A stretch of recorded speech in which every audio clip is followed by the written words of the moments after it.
কতটা ভালোবাসি তোকে বলে বোঝানো দায়। শত আঘাতের পরেও এই মন শুধু তোমায় চায়।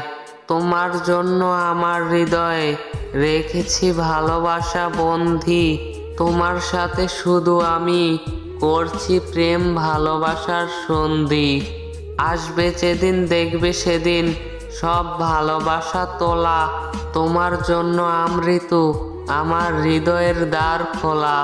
আমি তোমার ভাবনায় সারাক্ষণ মগ্ন হয়ে থাকি। আমি তোমাকে আগলে হৃদয়ে যত্ন করে রাখি। তুই আমার হয়ে থাকিস মন খারাপের বিপরীতে। তুই আমাকে গুছিয়ে দিস ভালোবেসে আপন হাতে। তুই ছুঁয়ে দিলে থেমে যায় হৃদয়ের প্রলয়। আর কিছুক্ষণ আটকে থাক না, আটকে থাক এই সময়। কার জন্য কাঁদছো তুমি, কার জন্য এত মায়া? এই শহরে আপন বলতে শুধু নিজের ছায়া।